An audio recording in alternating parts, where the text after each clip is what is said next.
Hey guys, welcome back to my channel. आज हम यहाँ पे बात करने वाले जेब्रोनिक्स के वीटा प्लस ब्लूटूथ स्पीकर के बारे में। और ये जो ब्लूटूथ स्पीकर है आपको यहाँ पे 16 वोल्ट आउटपुट के साथ देखने को मिल जाता है।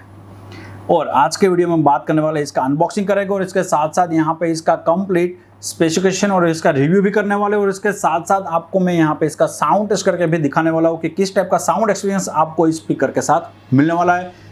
तो इस वीडियो को आगे शुरू करें उससे पहले अगर आप पहली बार इस चैनल पे आए हो तो जल्दी से इस चैनल को सब्सक्राइब कर दीजिए, साथ में बेल आइकन को भी प्रेस कर दीजिए। तो बिना टाइम गवाए जल्दी से इस प्रोडक्ट का अनबॉक्सिंग करते हैं और देखते हैं कि इसके अंदर से आपको कौन कौन सी एसेसरीज मिलती है। तो यहाँ पे इसके बॉक्स के बारे में बात करें तो आपको यहाँ पे थोड़े बहुत की फीचर्स देखने को मिल जाता है, जेब्रोनिक्स की ब्रांडिंग देखने को मिल जाती है और यहाँ पे इसका जो मॉडल नंबर है वो देखने को मिल जाता है। जल्दी से बॉक्स के अंदर से स्पीकर के बॉक्स को बाहर निकालते हैं और देखते हैं कि यहाँ पे इसके साथ आपको बाय ओरिजिनल मतलब जेब्रोनिक्स का जो नाम है उसके मुताबिक जेब्रा का टाइप का बॉक्स का पैटर्न देखने को मिल जाता है। और गाइस यहाँ पे आपको जैसे ही इसको ओपन करते हो तो आपको यहाँ पे जेब्रोनिक्स का ब्लूटूथ स्पीकर देखने को मिल जाता है। काफ़ी अच्छी तरीके से पैकिंग किया गया हुआ है।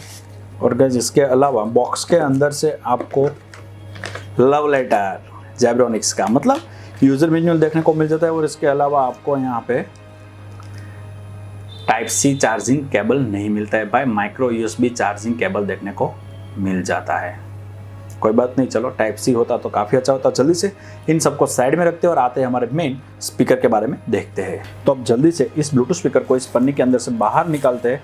और गाइस आपको यहाँ पे इसका जो लुक है वो काफ़ी अच्छा लुक देखने को मिल जाता है। और यहाँ पे आपको जेब्रोनिक्स की ब्रांडिंग देखने को मिल जाती है। और इसके अलावा यहाँ पे जो पार्ट दिखता है वो आपको यहाँ पे मेटल फिनिशिंग का देखने को मिल जाता है। अब जल्दी से इस पन्नी को भी निकाल देते हैं। और गाइस यहाँ पे इसकी जो फिनिशिंग है वो आपको यहाँ पे ग्लोसी फिनिशिंग में देखने को मिल जाएगा। और इसकी जो फ्रेम है वो यहाँ पे प्लास्टिक मटेरियल से बनाई गई हुई है। तो अब जल्दी से यहाँ पे इस ब्लूटूथ स्पीकर का साउंड टेस्ट करते हैं और देखते हैं कि यहाँ पे इसकी जो साउंड क्वालिटी आपको कैसी मिलने वाली है।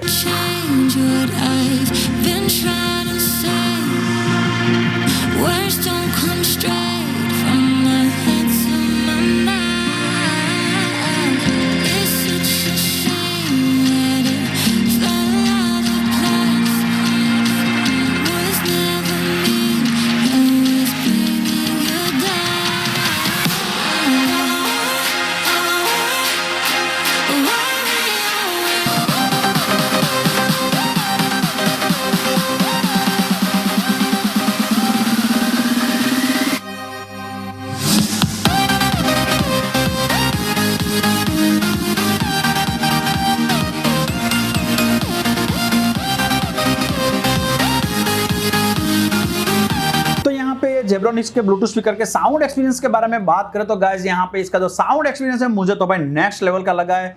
और यहाँ पे इसकी जो लाउडनेस है वो भी काफ़ी अच्छी लाउडनेस के साथ ही ब्लूटूथ स्पीकर मिल जाता है। क्योंकि गाइस यहाँ पे आपको ये जो ब्लूटूथ स्पीकर है 16 वोल्ट आउटपुट के साथ मिलता है।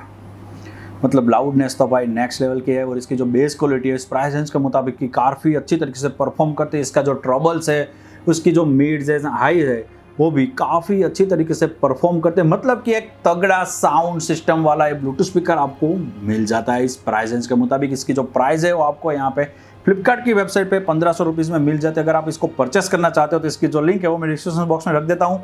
लेकिन अभी परचेस करने से पहले इसके जो फीचर्स एंड स्पेसिफिकेशन है उसके बारे में भी देख लेना जरूरी है। तो चलो तो यहाँ पे इस ब्लूटूथ स्पीकर के स्पेसिफिकेशन के बारे में बात करें तो गाइस आपको यहाँ पे जो ब्लूटूथ वर्जन है वो वर्जन 5.0 देखने को मिल जाता है। और यहाँ पे इसकी जो कनेक्टिविटी की रेंज है वो आपको यहाँ पे 7 मीटर की देखने को मिल जाती है। जी हाँ गाइस, यहाँ पे जो इसकी जो रेंज है वो आपको यहाँ पे 7 मीटर की मिलती है। मेरे ख्याल से ये थोड़ी सी कम रेंज आपको यहाँ पे मिल जाती है। मेरे ख्याल से यहाँ पे आपको 10 मीटर तक की रेंज दी होती तो काफ़ी अच्छा होता। और गाइस यहाँ पे इसके ड्राइवर्स के बारे में बात करें तो आपको यहाँ पे 52 mm के डायनेमिक्स ड्राइवर्स मिल जाते हैं। और एक नहीं 2 52 mm के डायनेमिक्स ड्राइवर्स आपको यहाँ पे मिल जाते हैं। और इसका जो आउटपुट है वो मैंने पहले बताया उसी तरीके के 16 वोल्ट के आउटपुट के साथ मिल जाता है। मतलब लाउडनेस तो भाई कमाल की आपको यहाँ पे मिल जाती है। तो यहाँ पे इसके बैटरी कैपेसिटी के बारे में बात करें तो कंपनी का दावा है कि आपको यहाँ पे अप टू 12 आवर्स का प्लेबैक टाइम देखने को मिल जाता है। लेकिन मेरे एक्सपीरियंस के मुताबिक मुझे यहाँ पे 11 से 11.5 घंटे का ही प्लेबैक टाइम मिला है। और गैस इसको चार्ज करने के लिए आपको यहाँ पे 3.5 घंटे का चार्जिंग टाइम लगने वाला है।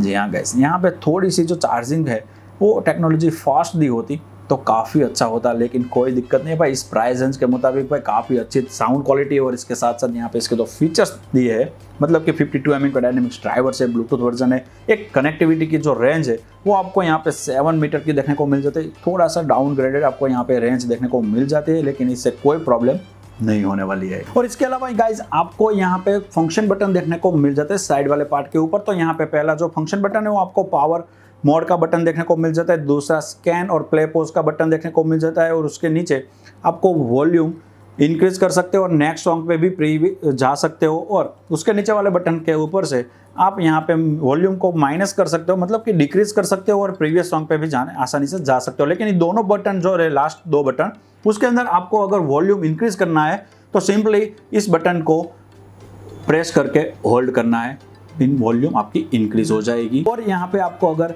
वॉल्यूम डिक्रीज करना है तो लास्ट वाला जो बटन है उसको आपको प्रेस करके होल्ड करना होगा, वॉल्यूम डिक्रीज होने लगेगी। बस इतना ही। और नेक्स्ट और प्रीवियस के लिए सिंगल टैप, मतलब सिंगल टाइम प्रेस करना है तो आप नेक्स्ट और प्रीवियस सॉन्ग पे आसानी से जा सकते हो। और यहाँ पे इसके साइड वाले पार्ट में आपको पहले तो चार्जिंग का पोर्ट देखने को मिल जाता है, और उसके नीचे आपको माइक्रो SD कार्ड का सपोर्ट मिलता है, वो भी जी हाँ गाइस, आपको यहाँ पे अप टू 32 GB का मेमोरी कार्ड का सपोर्ट देखने को मिल जाता है। उसके ऊपर का सपोर्ट आपको यहाँ पे इस ब्लूटूथ स्पीकर के साथ नहीं मिलने वाला है। और यहाँ पे इसके साथ आपको पेन ड्राइव भी देखने को मिल जाता है, पेन ड्राइव से भी आप गाना वगैरह कुछ प्ले कर सकते हो।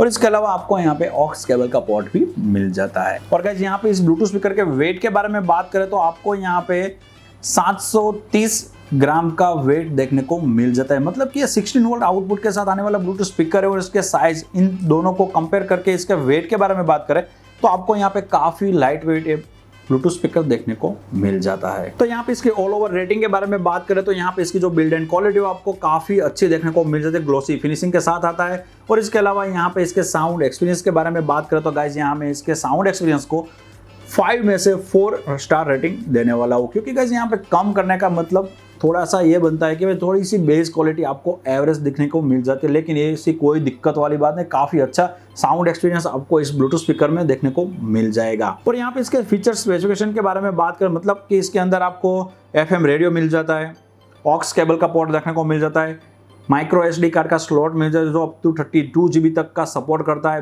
पेन ड्राइव का स्लॉट देखने को मिल जाता है। और गाइस इसके अलावा आपको चाहिए क्या, काफ़ी अच्छा फीचर्स एंड फंक्शन इसके अंदर आपको देखने को मिल जाता है इस प्राइस रेंज के मुताबिक। मतलब 1500 रुपीज़ में काफ़ी अच्छे फीचर्स आपको इस ब्लूटूथ स्पीकर के अंदर मिल जाते हैं। मतलब इसके ऑल ओवर 3 पॉइंट को कवर करके मैं यहाँ पे इसके रेटिंग के बारे में बात करूँ तो भाई मैं तो यहाँ पे इसको 4.3 आउट ऑफ 5 रेटिंग देने वाला हूँ। सिर्फ यहाँ पे मुझे इसकी जो कनेक्टिविटी की रेंज है वो थोड़ी सी कम लगी है, और इसके अलावा यहाँ पे इसका जो चार्जिंग पोर्ट है वो टाइप C दिया होता तो अच्छा हो जाता, और इसकी जो बेस क्वालिटी है थोड़ी सी इंप्रूव कर सकते थे। इसके अलावा भाई नेक्स्ट लेवल का स्पीकर आपको यहाँ पे मिल जाता है। अगर आप 1500 रुपीज़ के आसपास कोई ब्लूटूथ स्पीकर परचेस करना चाहते हो, अगर आप यहाँ पे इसका टीवी के साथ यूज़ करने के लिए भी कोई ब्लूटूथ स्पीकर को परचेस करना चाहते हो तो भाई आपके लिए Zebronics Zeb-Vita Plus जो है 16 वोल्ट के साथ आने वाला ब्लूटूथ स्पीकर काफ़ी अच्छा और बेस्ट रहने वाला। मैं तो भाई आपको हाईली रिकमेंड करता हूँ कि भाई आप इसको परचेस कर लीजिए। भाई काफ़ी अच्छी और तगड़ी साउंड क्वालिटी आपको यहाँ पे मिल जाती है, और इसकी जो बिल्ड एंड क्वालिटी है वो भी काफ़ी अच्छी इस प्राइस रेंज के मुकाबले। तो भाई अगर आप इस ब्लूटूथ स्पीकर को परचेस करना चाहते हो तो इसकी जो लिंक है वो मैं अपने डिस्क्रिप्शन बॉक्स में रख देता हूँ, आप वहाँ से इसको डायरेक्ट परचेस कर सकते हो। और आज का वीडियो आपको ज़रा सा भी पसंद आया है और इन्फॉर्मेटिव लगा है तो प्लीज़ इस वीडियो को अपने फ्रेंड सर्कल के साथ शेयर कीजिए, और ऐसे ही आगे वीडियो देखने के लिए इस चैनल को सब्सक्राइब कर दीजिए, साथ में बेल आइकन को भी प्रेस कर दीजिए, क्योंकि इसी तरीके की हर एक वीडियो की नोटिफिकेशन आपके पास जल्द से जल्द आती रहे।